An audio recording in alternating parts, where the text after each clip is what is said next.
Hi welcome to Anjali's kitchen.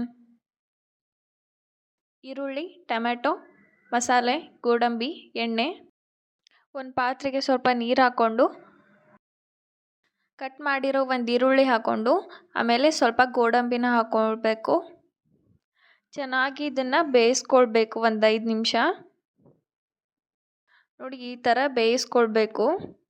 ಬೇಯಿಸ್ಕೊಂಡಿರೋದನ್ನು ತಣ್ಣಗಾದ್ಮೇಲೆ ಈ ಥರ mixing ಬೌಲ್ಗೆ ಹಾಕ್ಕೊಂಡು ರುಬ್ಕೊಳ್ಬೇಕು. ಒಂದು ಕಡಾಯಿಗೆ ಅರ್ಧ ಸ್ಪೂನ್ ತುಪ್ಪ ಹಾಕ್ಕೊಂಡು ಗೋಡಂಬಿನ ಹಾಕ್ಕೊಂಡು ಚೆನ್ನಾಗಿ ಹುರ್ಕೊಳ್ಬೇಕು. ಯಾವ ಥರ ಅಂದರೆ ಸ್ವಲ್ಪ ಬಣ್ಣ ಬದಲಾಗಬೇಕು, ಅಲ್ಲಿವರೆಗೂ ಹುರ್ಕೊಳ್ಬೇಕು. ಇವಾಗ ಅದೇ ಕಡಾಯಿಗೆ ಸ್ವಲ್ಪ ಎಣ್ಣೆ ಹಾಕ್ಕೊಂಡು ಕಾಯ್ದಾದ್ಮೇಲೆ ಈ ಥರ ಮಸಾಲೆ ಹಾಕ್ಕೊಂಡು ಚೆನ್ನಾಗಿ ಫ್ರೈ ಮಾಡಬೇಕು.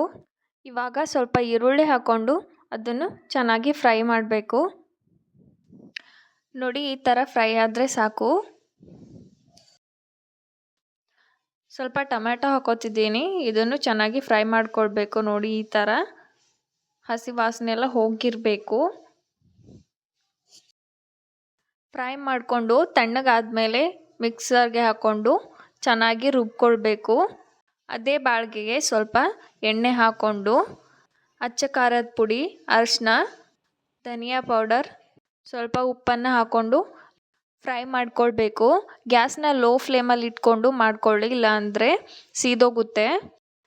ಈರುಳ್ಳಿ, ಟೊಮ್ಯಾಟೊ, ಮಸಾಲೆನ ರುಬ್ಬಿಟ್ಟಿರೋದನ್ನು ಅದನ್ನು ಇವಾಗ ಹಾಕ್ಕೊಳ್ಬೇಕು. ಹಾಕ್ಕೊಂಡು ಚೆನ್ನಾಗಿ ಬೇಯಿಸ್ಕೊಳ್ಬೇಕು 1-2 ನಿಮಿಷ.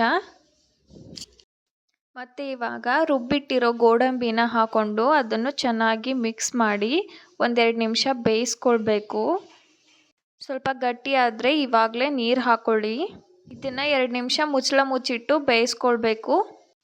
ಇವಾಗ ಫ್ರೈ ಮಾಡಿರೋ ಗೋಡಂಬಿನ ಈ ಥರ ಹಾಕ್ಕೊಂಡು ಮಿಕ್ಸ್ ಮಾಡ್ಕೊಳ್ಳಿ. ನೋಡಿ ಎಷ್ಟು ಚೆನ್ನಾಗಿ ಬಂದಿದೆ ಅಂತ. ಚೆನ್ನಾಗಿ ಮಿಕ್ಸ್ ಮಾಡ್ಕೊಳ್ಬೇಕು.